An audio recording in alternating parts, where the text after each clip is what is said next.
El sol, en esta latitud olvidada, no calienta, castiga. Sus rayos son látigos silenciosos que azotan el valle agrario, dejando la tierra como una cicatriz abierta y reseca. El aire es una promesa rota, pesado y denso con el perfume metálico del polvo levantado por un viento que solo trae ecos de un tiempo mejor. Es un paisaje de resignación, donde el horizonte no augura esperanza, sino la certeza inmutable de otro día de escasez.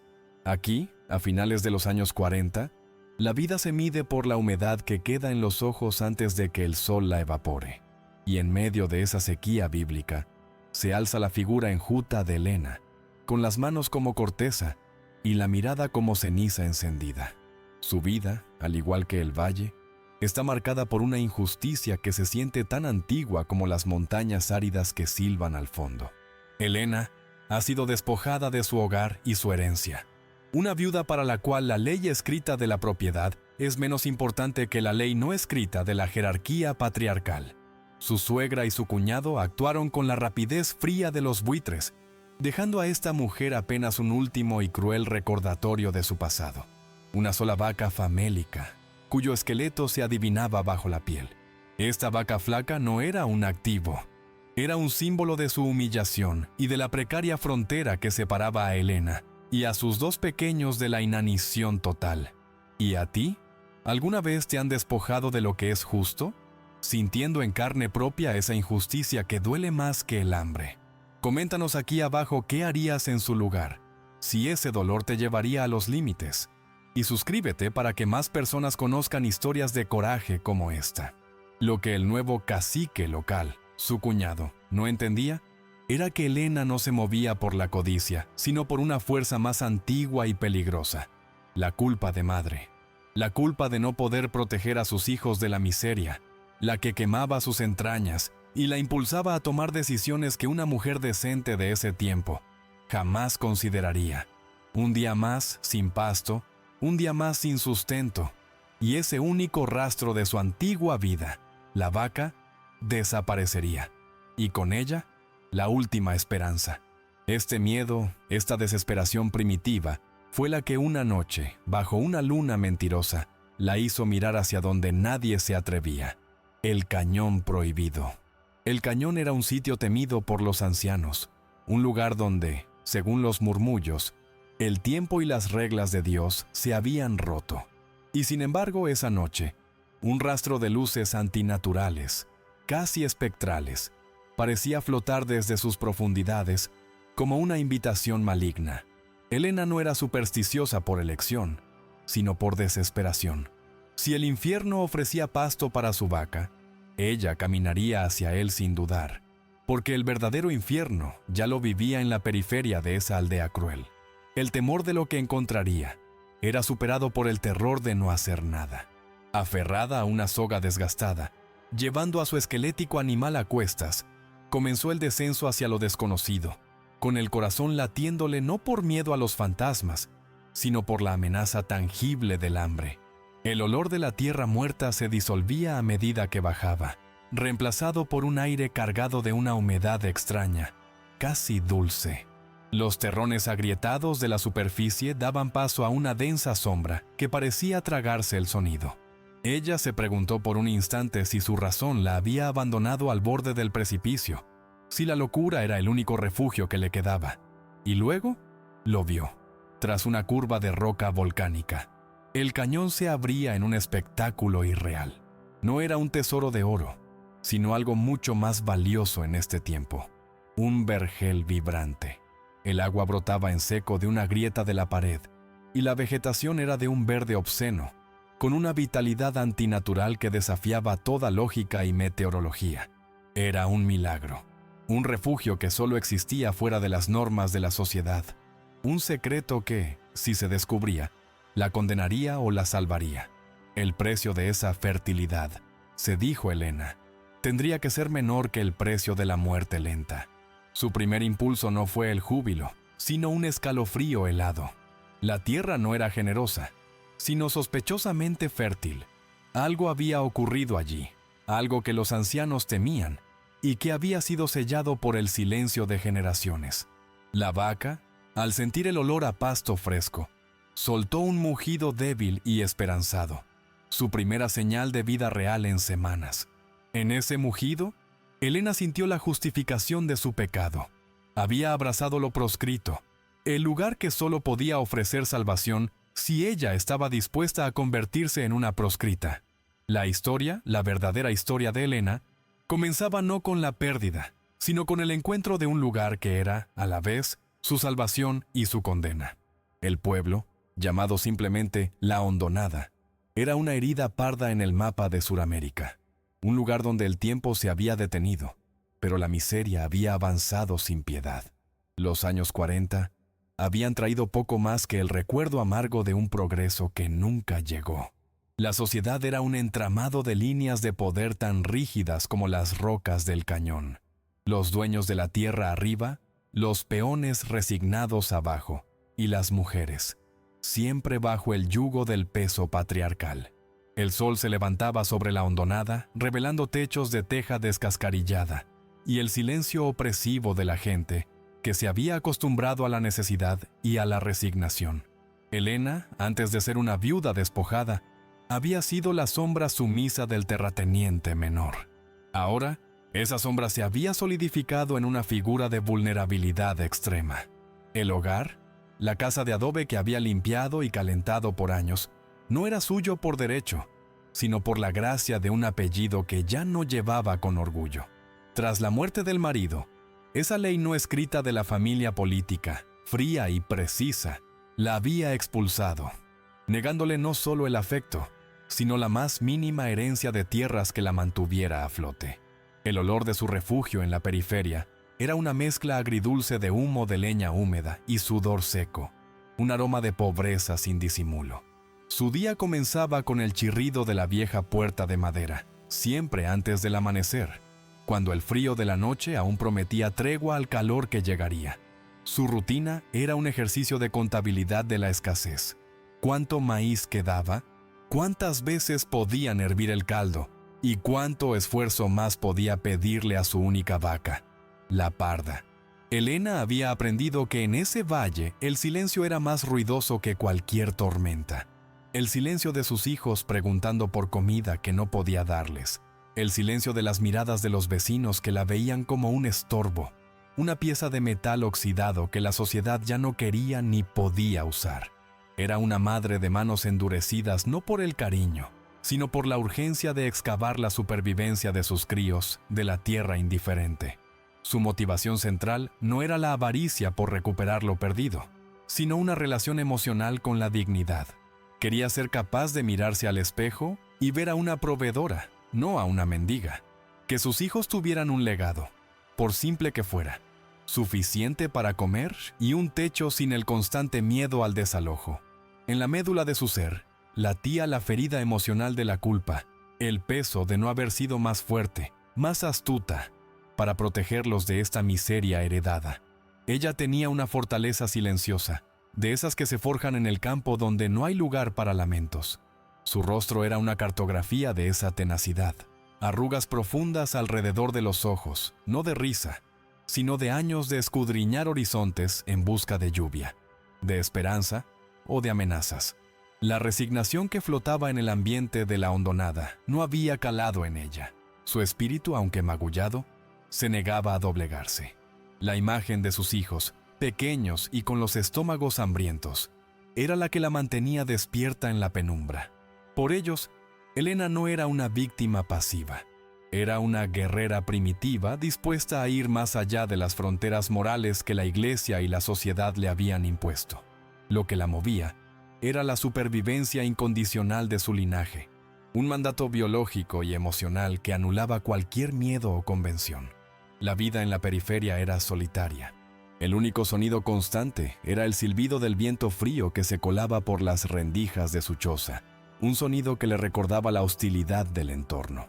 De vez en cuando, el eco de un grito de autoridad proveniente de la casa de su cuñado le recordaba que las fuerzas de oposición estaban cerca, atentas, esperando a que ella diera el paso en falso final. Su cuñado, el nuevo cacique, era la representación humana de la corrupción y la avaricia. Para él, La humillación de Helena era el cimiento de su propio poder. No era solo la tierra lo que quería, era la confirmación de que él era el amo, que podía pisotear a una viuda a plena luz del día y sin castigo. Su objetivo era esa última vaca, la parda, no por su carne, sino para añadir el último despojo a su banquete de poder. Helena sentía el peso de esas jerarquías implacables cada vez que pisaba el camino de tierra para buscar agua. La mirada de la gente, el juicio silencioso, era como arena frotando su piel ya áspera. Ella se movía con la cabeza baja, pero los ojos siempre rápidos, analizando cada sombra, cada movimiento, porque la amenaza podía venir de un vecino con envidia o de su cuñado con sed de dominio. La ambientación era visual, táctil y sonora. La tierra agrietada que se sentía dura y cruel bajo sus sandalias. El sol que la hacía sudar hasta el alma. El olor a tierra seca que se mezclaba con el aliento de la parda. El mundo de Helena era un lugar donde las texturas ásperas de la vida diaria eran su única realidad, donde la suavidad no existía. Su herida emocional, la culpa, era la que la había empujado a mirar más allá de los límites establecidos. La miseria había sido su maestra, enseñándole que las reglas solo protegían a los que tenían algo que perder, y ella ya no tenía nada. La dignidad, ahora, no estaba en el luto, sino en la búsqueda urgente de supervivencia. Y así, mientras la noche envolvía la choza y el estómago de sus hijos emitía un gruñido débil que Helena sentía como un puñal, su cotidiano se rompió. La vaca, al borde de la inanición, se convirtió en el detonante final. El destino de su linaje pendía de un hilo tan frágil como la salud del animal. Esa noche, cuando las luces extrañas la llamaron desde el cañón prohibido, Helena no dudó. La decisión no fue valiente, sino inevitable, impulsada por la lógica fría de la madre que ve a sus crías en peligro. Era un abandono de la moralidad impuesta, un paso hacia lo proscrito, porque lo proscrito prometía el único recurso que la aldea le negaba, el agua y el alimento. Al poner su mano en la soga de la parda y mirar hacia la oscuridad del cañón, su rostro ya no era el de una viuda, sino el de una mujer que había entendido el verdadero significado de la supervivencia. No se trataba de fe, sino de una transacción brutal con el destino. Arriesgar el alma por el alimento, porque el hambre ya había empezado a llevarse el alma de sus hijos. Su elección la forzó a abrazar lo proscrito. Este es el retrato de Helena, una mujer acorralada por la desigualdad social y el peso de las costumbres, pero cuya motivación incondicional la convertía en una fuerza de la naturaleza. Y el cañón, ese lugar olvidado y temido, se convertiría en el escenario donde su elección irreversible expondría no solo su carácter, sino hasta dónde puede llegar el amor de una madre en un mundo cruel. La noche en que todo cambió no fue una noche de tormenta dramática, sino una de silencio sofocante, donde el único sonido era el respirar errático de la parda.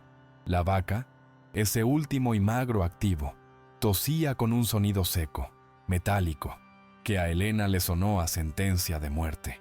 Sus huesos estaban tan marcados que parecían querer perforar la piel reseca, y su lomo se hundía por la inanición. Helena sintió que el hilo frágil de su vida, y la de sus hijos, estaba a punto de romperse junto con la débil resistencia del animal. Se había quedado dormida cerca, con el instinto de una loba vigilando su último bien, cuando un destello la despertó. No era la luz de la luna, pues estaba oculta, ni un relámpago. Era un resplandor bajo, flotante, de un color que no pertenecía al cielo ni a la tierra. Un rastro de luces extrañas que se movían con lentitud fantasmal desde el corazón del cañón prohibido. La curiosidad, esa mezcla peligrosa de desesperación y la necesidad de creer en algo, venció al miedo ancestral que le habían inculcado. La vieja superstición decía que el cañón estaba maldito, que era un lugar olvidado y temido por los ancianos por buenas razones. Pero Helena, viendo el esqueleto de la parda y recordando la cara de hambre de sus hijos, sopesó los males, la maldición del cañón o la muerte lenta por inanición. La decisión se hizo inevitable. La amenaza palpable del hambre superó el miedo a lo espectral. No había fantasmas peores que el estómago vacío. Se puso de pie, sus manos de corteza agarraron la soga y con un susurro que era más una orden que una súplica, obligó a la vaca a moverse. El descenso hacia el cañón fue una negociación con la oscuridad. Cada paso era una fricción con la moralidad de la aldea. Sentía que se estaba separando del mundo conocido, adentrándose en una geografía tanto física como moralmente proscrita. A medida que avanzaban, el olor a tierra reseca y la sequedad opresiva del valle se disipaban. El aire comenzó a sentirse denso, no de polvo, sino de humedad, una frescura fuera de temporada y fuera de lógica. Elena sintió el cambio en la textura bajo sus sandalias. La tierra muerta se transformaba en un suelo más suave, con una promesa húmeda. El rastro de luces la condujo a través de un estrecho pasaje de rocas oscuras, como la garganta de una bestia dormida. Y entonces, el pasaje se abrió. Lo que se reveló no era el infierno que esperaban los supersticiosos, sino un área milagrosamente fértil. Era un oasis de vitalidad antinatural, un desafío verde y obsceno a la aridez circundante. El agua brotaba con persistencia improbable de una grieta en la roca más seca, creando un pequeño arroyo que alimentaba un pasto exuberante. Las hojas eran de un verde profundo y saturado. El suelo no estaba agrietado, sino esponjoso, y el silencio se rompía con el suave murmullo del agua que fluía. Era un lugar donde el agua brotaba en seco. Elena sintió que le temblaban las piernas. El hallazgo no era simplemente un lugar con agua, sino una ruptura del orden natural que conocía. Su mente racional luchaba por encontrar una explicación geológica o climática, pero sus entrañas solo sentían la presencia de algo antiguo y poderoso. Un refugio que solo podía existir si ignoraba todas las advertencias. La reacción de la parda fue el único juicio que Elena necesitaba. La vaca, con una urgencia que no había mostrado en semanas, bajó la cabeza y comenzó a devorar el pasto, su respiración ansiosa reemplazada por un sonido de masticación desesperada. En el rostro de la vaca famélica, Elena vio la confirmación. Este lugar era la vida. El incidente no fue un encuentro con una persona, sino con una realidad alternativa.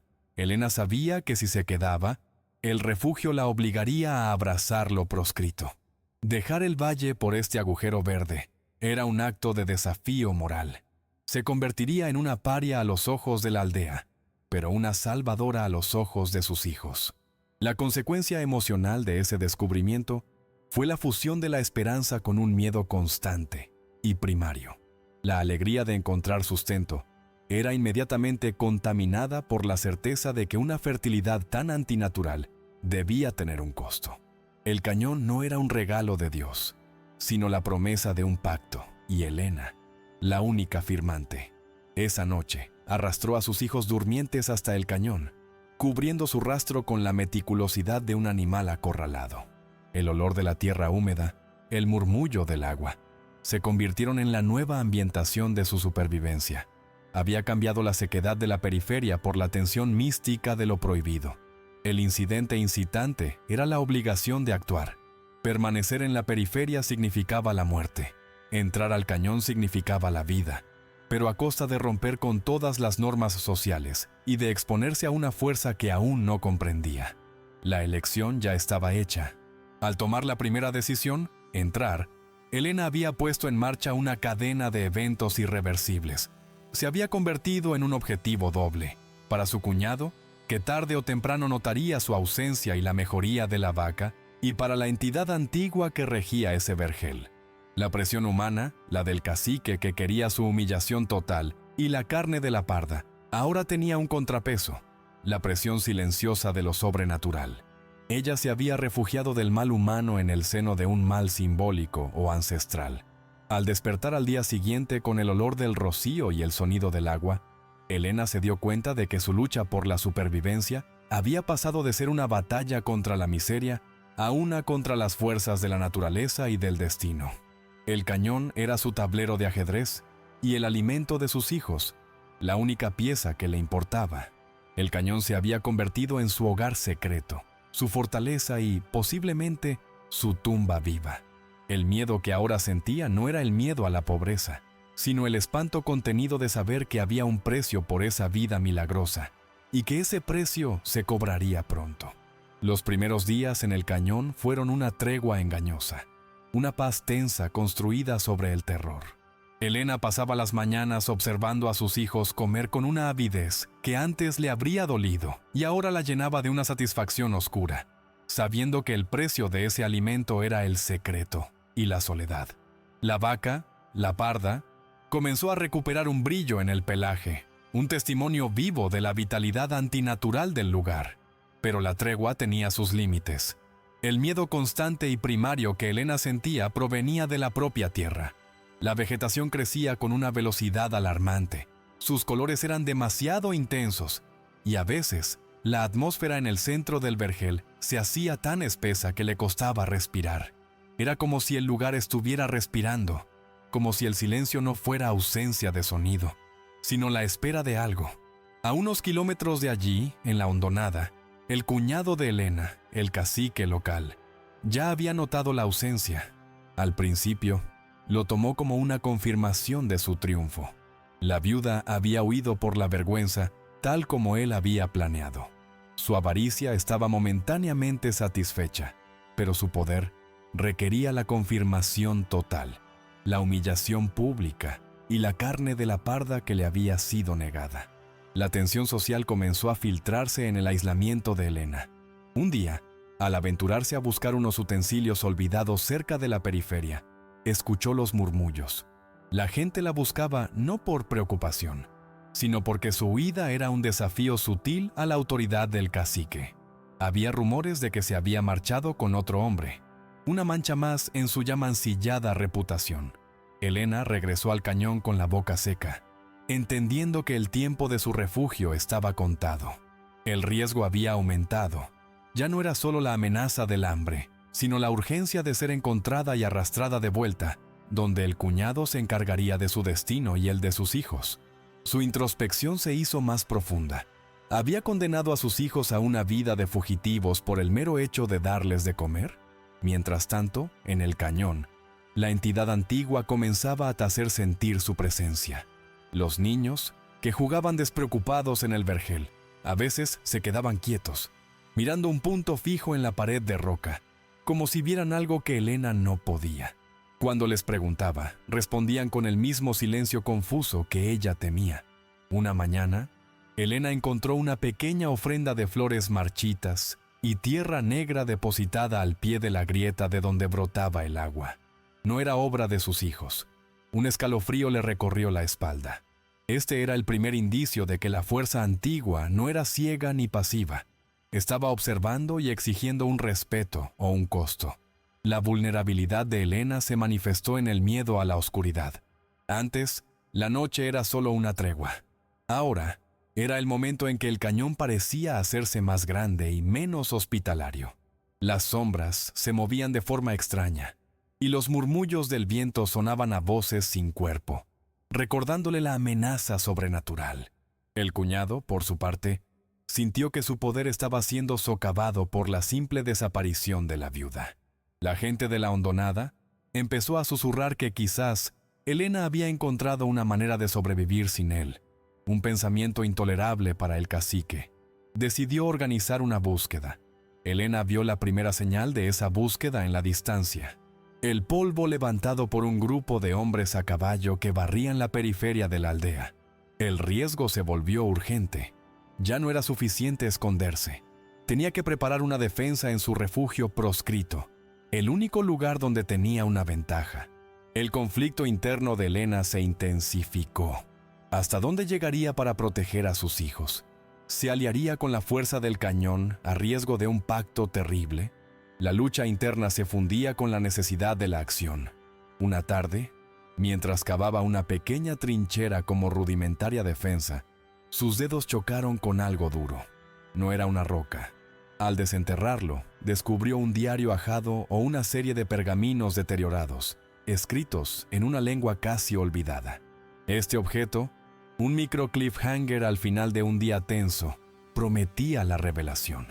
Lo guardó, sabiendo que en esas páginas se encontraba la clave del secreto oculto del cañón, la verdad sobre la vitalidad de la tierra y el costo que ésta exigía. La tensión alcanzó un punto de quebrantamiento. Elena sabía que el cuñado, alimentado por su ambición, la encontraría. Era solo cuestión de tiempo. Su única esperanza era descifrar el misterio del cañón antes de que el mal humano y la fuerza ancestral convergieran. El corazón de Elena latía con el ritmo de la desesperación, una cadencia que marcaba la cuenta regresiva hacia el clímax. La decisión de convertirse en lo que más teme para sobrevivir ya estaba en marcha. Su lucha por la supervivencia había pasado de lo mundano a lo épico humano, teñido de lo místico. Continuamos con los parágrafos restantes del bloque Escalada de tensión. 25 parágrafos más. La lectura del pergamino fue un acto de desesperación. Elena, a la luz débil de una linterna de aceite, descifró, letra a letra, una historia de sacrificios antiguos y pactos olvidados. El tono del texto no era de una bendición, sino de una advertencia solemne. El diario revelaba que el lugar no era un manantial, sino una tumba viva. La fertilidad no era un regalo geológico, sino el producto de un intercambio ancestral. La tierra no daba vida, sino que la tomaba prestada, exigiendo algo a cambio del sustento que ofrecía. El significado de la revelación era aterrador. La entidad del cañón exigía una ofrenda íntimamente ligada a la moral de quien la habitaba. No era oro ni joyas lo que quería, sino la prueba del apego más profundo. Elena sintió que el aire se congelaba en sus pulmones. La paz que había sentido al ver a sus hijos comer se desvaneció, reemplazada por la certeza de que había cambiado la muerte lenta por una condena inmediata y potencialmente más terrible. En el pueblo, el cuñado había encontrado una pista. Una de las vecinas, bajo la presión y la intimidación del cacique, recordó haber visto a Elena llevando a la parda en dirección al cañón aquella noche. La sospecha se convirtió en convicción. La urgencia creció exponencialmente. El cuñado, impulsado por una mezcla de avaricia y el deseo de restaurar su autoridad socavada, reunió a sus hombres para la incursión. Quería encontrar a Elena, no solo para humillarla, sino para confiscar lo que ella había encontrado. Elena sintió la presión de la entidad volverse más personal. Sus sueños se llenaron de imágenes de lo que más amaba y temía. Sus hijos en peligro, la tierra abriéndose para tragarlos. El cañón no estaba esperando, estaba presionando. El miedo y la fe chocaron dentro de ella. La fe en la tierra que la había alimentado se enfrentaba al miedo de lo que esa misma tierra demandaría. Su supervivencia dependía de decodificar esa fuerza antigua. Un día, el hijo menor de Elena le trajo una flor de un color imposible, que nunca había visto. Cuando Elena la tocó, sintió un frío interno y la flor se deshizo en sus manos, dejando un rastro de ceniza húmeda. Fue una advertencia silenciosa de que el intercambio estaba a punto de comenzar. Este incidente la obligó a un momento de introspección y vulnerabilidad. Se preguntó si el precio sería la inocencia de sus hijos. ¿Podría una madre tomar tal decisión? ¿O la elección ya había sido tomada por la necesidad? La amenaza tangible del cuñado se acercaba. Elena escuchó el ladrido de perros de rastreo en el borde del cañón, a lo lejos, un sonido que cortaba el silencio opresivo de su refugio. El ritmo se aceleró. La lucha interna de Elena era brutal.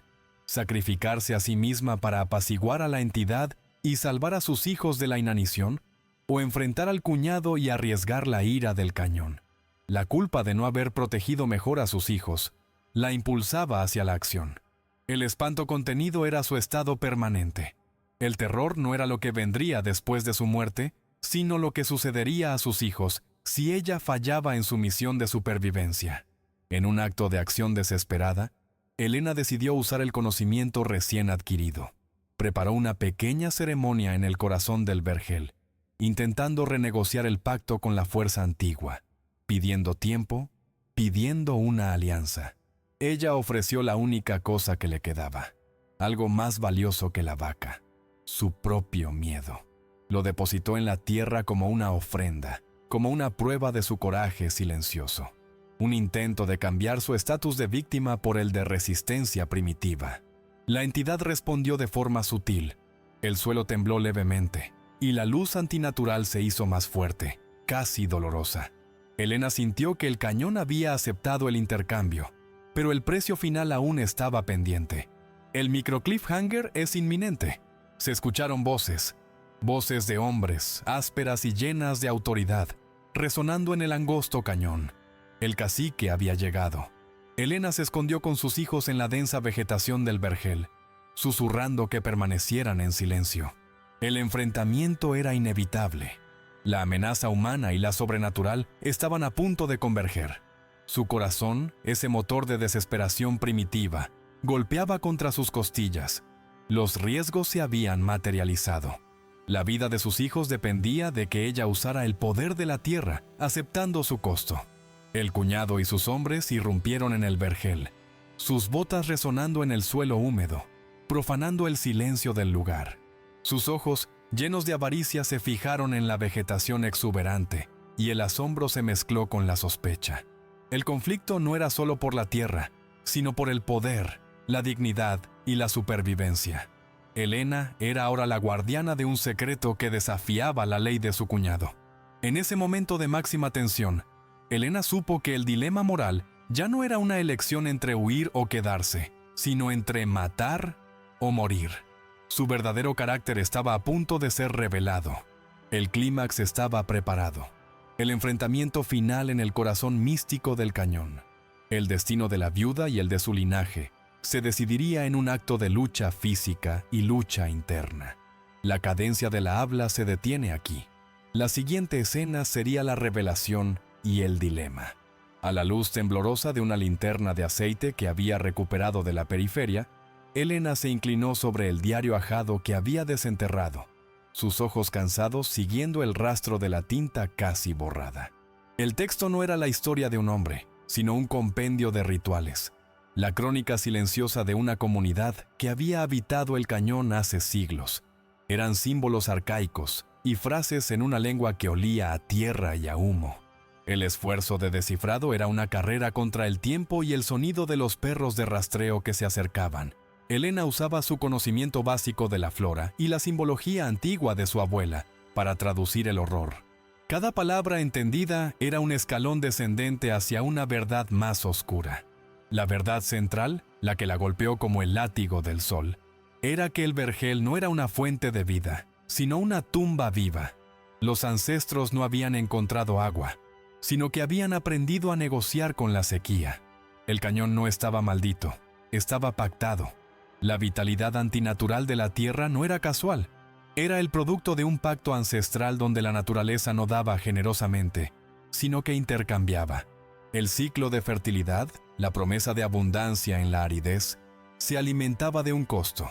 El diario describía que cada primavera, la tierra exigía que el habitante del cañón demostrara su apego más profundo a la vida que se le había dado. La ofrenda no era física en el sentido tradicional, sino moral, una prueba de carácter. Si el habitante era corrupto o codicioso, la tierra tomaba su posesión más preciada y la purificaba, permitiendo que la vida continuara. Si el habitante era puro, la tierra le pedía algo íntimamente ligado a su moral para mantener el equilibrio. La entidad del cañón era, en esencia, un juez implacable. La revelación central para Elena fue devastadora. La tierra no era su aliada incondicional. Se había refugiado en un lugar que pronto le pediría su precio por el alimento de sus hijos. Un precio que podía ser su propia alma, o peor aún, la inocencia de sus pequeños. El conocimiento no le trajo paz, sino una tensión mística más profunda. El terror a lo que su cuñado le haría ahora se fusionaba con el terror a lo que el cañón le exigiría. Estaba atrapada entre dos predadores. Elena entendió por qué el cañón estaba proscrito. La gente no temía al lugar en sí, sino al juicio moral que éste imponía. La única forma de vivir allí era estar dispuesto a sacrificar lo que se consideraba más sagrado. El diario terminaba con un presagio. La tierra se preparaba para el cambio. Cuando la presión externa era mayor, como la inminente llegada de los hombres, la entidad del cañón se despertaba, lista para actuar y proteger su pacto. Elena cerró el pergamino. Sus manos temblaban menos por el miedo y más por el poder recién descubierto. Sabía que no podía simplemente huir. El cuñado la rastrearía, y el destino se había cerrado sobre ella en ese vergel. La única forma de sobrevivir, de asegurar el futuro de sus hijos, era usar el poder de la tierra. Tenía que forzar el intercambio, la ofrenda, el pacto, en ese momento de convergencia de amenazas. La pregunta ya no era si debía quedarse o irse, sino qué estaba dispuesta a sacrificar para que la tierra luchara por ella. Su amor por sus hijos no era solo una emoción, se había convertido en una moneda de intercambio. La revelación la convirtió en una figura trágica impulsada por la desesperación primitiva. Había pasado de ser una viuda despojada a una sacerdotisa de un culto ancestral sin saberlo. El silencio en el cañón ahora era diferente. No era vacío, sino expectante. La tierra, el aire, la vegetación, todo parecía estar conteniendo el aliento, esperando que Helena tomara la elección irreversible. Ella miró a sus hijos, dormidos, con el estómago lleno, y sintió una punzada de culpa y determinación. El rostro del cuñado se había convertido en un blanco. Él era la encarnación de la codicia que la tierra estaba preparada para juzgar. Con el diario ajado apretado en su mano, Helena sintió la presión final. La ofrenda era inminente, pero podía ser dirigida. Podía ofrecer lo que la tierra necesitaba. La demostración de su coraje al enfrentarse a la deshumanización humana. El sonido de un grito de autoridad, ronco y lleno de avaricia, se escuchó cerca. El cuñado había irrumpido en el pasaje de rocas. La convergencia había ocurrido. El momento de la revelación había dado paso al momento del dilema. Helena se puso de pie, su sombra proyectándose en la vegetación exuberante. La viuda se había ido. Ahora solo quedaba la madre desesperada, armada con el terrible secreto del cañón. El juego del intercambio había comenzado. El grito de autoridad del cuñado resonó en el pasaje de rocas, un sonido profano en el silencio expectante del vergel. Helena se acurrucó detrás de una pared de vegetación demasiado exuberante, sintiendo el aliento caliente de sus hijos en su cuello. El dilema ya no era abstracto, era un cuchillo afilado entre dos males. Opción 1. Huir de nuevo. Escapar del cañón en la oscuridad, sabiendo que la fuga significaría la muerte lenta por hambre a manos de la sociedad y su familia política. Era la muerte por la vía de la moralidad convencional, una rendición que salvaría su alma, pero condenaría el cuerpo de sus hijos. Opción 2. Quedarse en la fertilidad milagrosa, abrazar el poder del cañón a sabiendas de que esto la obligaría a una ofrenda terrible. El diario ajado le había confirmado que la tierra exigiría una prueba de su apego más profundo. Su mente corrió con la velocidad de la desesperación. Si se quedaba, arriesgaba su propia alma, la inocencia de sus hijos, o peor, algo íntimamente ligado a la supervivencia de su linaje. ¿Podría ella, como madre, elegir un mal cósmico sobre un mal social? La presión era insoportable. El cuñado, impulsado por la avaricia y la humillación, avanzaba hacia el centro del vergel, buscando el origen de esa vida improbable. Helena sintió que el juicio de la tierra ya estaba en marcha, y el cacique era la herramienta que la entidad utilizaría para forzar la elección. El dilema moral se resumía en una sola pregunta: ¿cuánto valor tenía la dignidad cuando el hambre era la única certeza? Helena había sido despojada de todo, salvo de su determinación incondicional. El cuñado vio la vaca. La parda, ahora con su vientre lleno, pastaba tranquilamente en el pasto esmeralda. El rostro del hombre se distorsionó en una máscara de codicia y rabia. El animal que creía suyo, que simbolizaba la derrota final de la viuda, estaba prosperando. «¡Helena! ¡Sal de ahí, maldita bruja!», gritó, su voz rompiendo la tensión mística con una furia humana y palpable. El horror no era el cañón, era la deshumanización reflejada en su cuñado. Fue entonces cuando Helena tomó la elección irreversible. No podía huir. Si morían de hambre o si el cuñado los encontraba, la culpa la devoraría, y sus hijos morirían sabiendo que su madre no había luchado hasta el final. Ella decidió que la ofrenda que la tierra exigía no sería la inocencia de sus hijos, sino el sacrificio de su propia paz. Ella le daría a la entidad lo que más ambicionaba: el juicio del corrupto, la purificación del lugar de la maldad humana. Su amor de madre la había convertido en un símbolo de coraje, dispuesto a pactar con la oscuridad para garantizar la luz en los ojos de sus hijos. El coraje silencioso se manifestó en la firmeza de sus manos. Ella emergió de la vegetación, su rostro un mapa de la miseria y la determinación primitiva, enfrentándose directamente a su cuñado. Su figura era enjuta, pero su mirada tenía el poder temible de la tierra que la respaldaba. «Esta tierra tiene un dueño, y no eres tú», dijo Helena, su voz baja y rasposa, pero cargada de una autoridad que jamás había poseído. Era una confrontación directa con la injusticia social. El cuñado rió, un sonido hueco y brutal. «Siempre fuiste una estúpida, pero ahora eres mía. Y esa vaca, también», sentenció, y dio un paso hacia ella, sin saber que su avaricia lo estaba llevando al corazón del pacto. El dilema moral se había resuelto en un acto de acción desesperada. Helena había elegido enfrentar la amenaza humana y utilizar la amenaza sobrenatural como su arma final. El cañón sintió la ofrenda de determinación y el inminente juicio de la codicia. La vegetación vibró, y las luces espectrales, antes tenues, se hicieron más brillantes, rodeando al cuñado. En ese momento de convergencia, Helena se convirtió en algo más que una víctima. Se convirtió en la guardiana del umbral, el canal a través del cual la tierra cobraría su costo. El clímax era inminente. Ella no había buscado este poder, pero ahora lo abrazaba con la desesperación de quien ya no tiene nada que perder. Su elección irreversible había puesto el destino de su cuñado en manos de la fuerza antigua. El campo de batalla estaba listo. La tenacidad del espíritu femenino se enfrentaría a la avaricia patriarcal, con la naturaleza mística como testigo y juez. El tiempo de la reflexión silenciosa había terminado. El cuñado de Helena, el cacique, irrumpió en el vergel. Su entrada fue una profanación ruidosa, sus botas militares pisoteando la vegetación exuberante con una ira que olía a codicia insatisfecha. Su rostro, ya duro, se desfiguró al ver la prosperidad de la vaca y la figura enjuta de Helena, de pie sin huir. El hombre, acompañado de 2 peones temerosos, se detuvo en seco.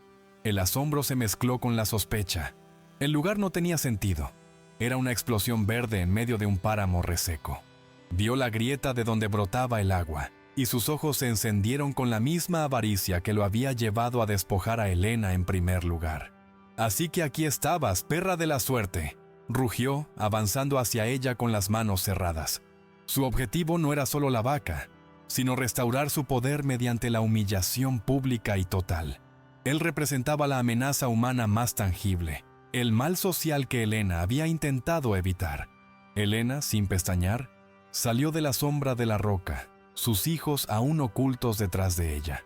El silencio que siguió al grito del cuñado fue total, un silencio expectante del cañón que la había aceptado como habitante. Era el momento de la convergencia. Ella no gritó, no lloró. Su voz, baja, pero con la autoridad recién adquirida por el conocimiento del pacto, fue un desafío. «Te dije que esta tierra tiene dueño, y no eres tú», repitió. El cuñado se rió, burlándose, y sus peones rieron con él por obligación. «¿Tú? ¿Una viuda flaca y 2 mocosos? El único dueño aquí soy yo, y lo que es tuyo es mío, empezando por esa bestia», gritó, señalando a la parda. En ese instante, Helena sintió la presión final de la entidad del cañón. No era una voz, sino un impulso primario, una comprensión visceral. El pacto exigía una ofrenda para proteger la vida que se había generado, y la ofrenda debía ser la eliminación de la codicia. Helena entendió que la naturaleza no era moralmente neutral. En ese lugar, la supervivencia dependía de expulsar la deshumanización humana. Ella no tenía que sacrificar a sus hijos, tenía que sacrificar al corrupto. Su elección irreversible se manifestó en un acto simple y profundo. Ella había traído el mal a la tumba viva, y la tierra estaba lista para juzgar. Helena dejó caer el diario ajado en la pequeña zanja que había cavado, justo en el punto donde la luz espectral era más intensa. Fue una acción ritual, un movimiento de sacerdotisa desesperada. El efecto fue inmediato y aterrador. Las luces extrañas, antes tenues, se convirtieron en un resplandor verde y violento que saturó el aire. El cuñado y sus hombres se cubrieron los ojos, aullando de dolor y confusión. El suelo, esponjoso por la vitalidad, comenzó a temblar. No era un temblor natural, sino una pulsación rítmica que parecía emanar del corazón mismo de la roca. La vegetación exuberante cobró vida propia. Las enredaderas, gruesas y de un verde obsceno, se desenrollaron con la velocidad de una serpiente, buscando el sonido de la avaricia. El cuñado intentó huir, tropezando con una roca que no estaba allí segundos antes. Gritó, su voz estrangulada por el pánico al ver que la naturaleza a su alrededor se había vuelto hostil. Una gruesa enredadera, como un látigo vivo, se enroscó alrededor de la pantorrilla del cuñado.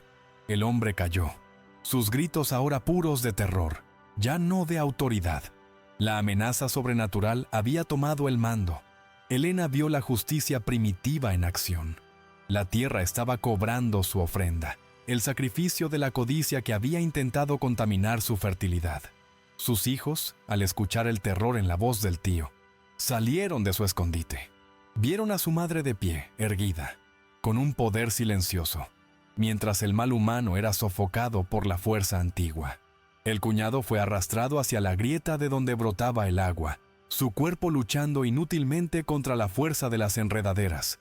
Los peones, petrificados y luego liberados por el pánico, huyeron, dejando atrás al cacique. En un grito final de desesperación y comprensión, el cuñado desapareció en la grieta, y el chorro de agua, por un instante, se tiñó de un rojo oscuro. La ofrenda había sido aceptada. El resplandor verde se desvaneció tan rápido como había llegado. El temblor cesó. El cañón volvió a su silencio expectante, pero ahora era un silencio de paz ganada. Elena se acercó a la grieta. El agua brotaba de nuevo, clara y abundante, pero ahora con la certeza de un pacto renovado. Ella había usado el poder de la tierra, aceptando su costo. Ella se había convertido en un símbolo de resistencia primitiva. No solo había salvado a sus hijos de su cuñado, sino que había renegociado el pacto con la fuerza antigua. La viuda había muerto y la guardiana había nacido. El costo emocional fue el precio de su inocencia. Había garantizado la vida de sus hijos, pero a costa de un acto irrevocable que la ataría para siempre al secreto oscuro del cañón. Al abrazar a sus hijos, Elena sintió la catarsis emocional. Había elegido el mal menor. La vida, no importa cuán oscura fuera su fuente. El ritmo de la narración se suaviza, entrando en la consecuencia emocional. El suspenso realista había dado paso al épico humano. La historia de Elena, la madre que pactó con lo prohibido, estaba sellada por el silencio del cañón. El silencio que se instaló tras la desaparición del cuñado fue más profundo que cualquier ruido. No era la calma de la paz, sino la quietud solemne de un contrato cumplido. El cañón había purificado la codicia y había aceptado la determinación de Elena como ofrenda. Elena sintió que el peso de los años, del hambre y de la injusticia social se había disuelto, reemplazado por un cansancio monumental. Se dejó caer sobre el pasto húmedo, sus manos temblando, pero no por miedo, sino por la catarsis emocional de haber cruzado el umbral de lo irreversible. Sus hijos, pequeños y con los ojos grandes, se acercaron a ella. No lloraban. Vieron el terror de la naturaleza vencer al terror del hombre. Y en ese momento, la figura de su madre se grabó en sus mentes no como una víctima, sino como la fuerza incontenible que los había protegido. El acto de abrazar a sus hijos fue la única prueba que Elena necesitaba. En el calor de sus cuerpos, sintió que había tomado la decisión correcta. Había salvado su linaje, a costa de su propia inocencia y la paz que nunca más volvería a conocer.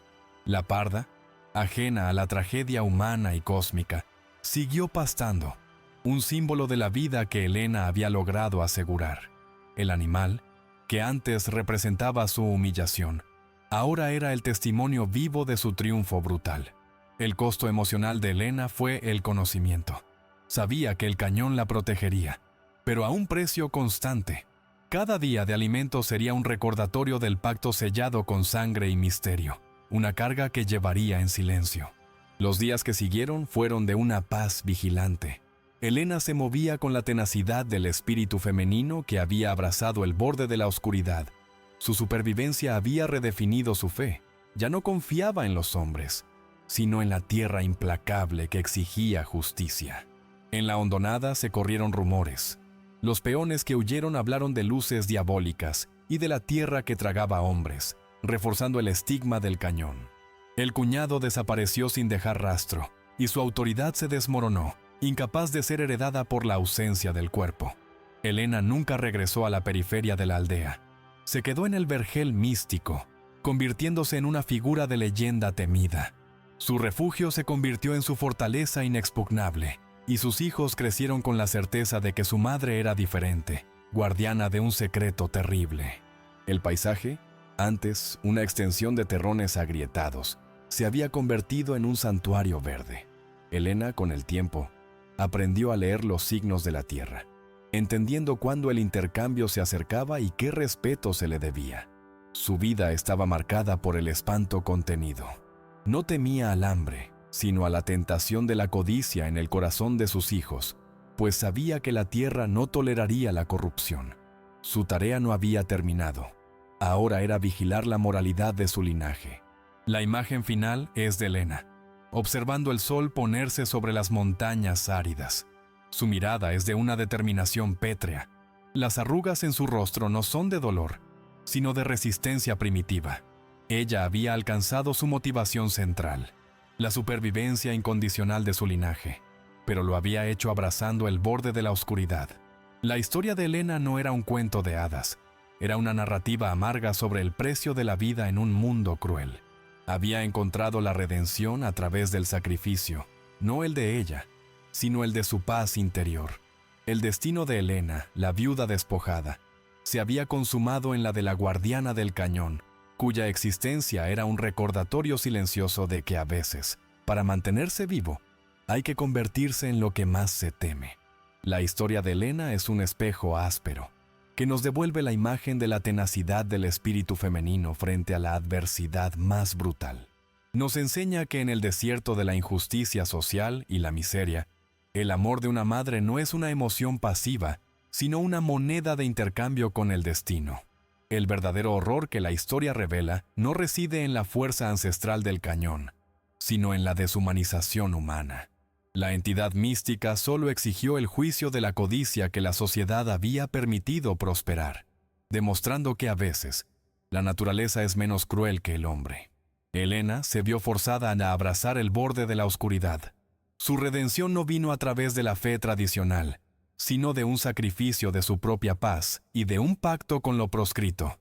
El precio de la supervivencia no fue el oro, sino su inocencia. La reflexión final es amarga e inspiradora. Helena ganó, pero con la carga del secreto y la certeza de que la vida en el vergel siempre tendría una vigilancia sombría. El costo de la vida era la vigilancia constante contra la corrupción. La tierra no le da nada al despojado. Parece susurrar el viento frío del valle. Lo que le dio a Helena fue una oportunidad brutal. Simplemente esperó que la despojada, para sobrevivir, se convirtiera en lo que más temía, una figura dispuesta a todo para proteger su linaje. El destino de la viuda no fue la muerte lenta por hambre, sino la transformación en la guardiana de un equilibrio místico y temible. La historia nos obliga a preguntar, ¿qué haríamos si el único camino a la supervivencia incondicional nos obligara a pactar con la sombra? Helena se convirtió en un símbolo de resistencia. No es una heroína de leyenda, sino una mujer profundamente humana y fallida, cuyas acciones demuestran la fuerza incontenible de la maternidad cuando se enfrenta al límite. Su vida ahora, en el santuario verde del cañón, es un recordatorio silente para todos los que busquen tomar sin pagar. El vergel es la prueba de que el equilibrio existe, pero se mantiene con una justicia primitiva que no entiende de leyes humanas. Y así, Helena mira el horizonte, no con esperanza, sino con determinación pétrea. La historia cierra con la imagen de una madre que, al convertirse en lo que más temía, se aseguró de que sus hijos nunca tuvieran que temer. El precio de esa vida es el eterno silencio del cañón, la tumba de la avaricia.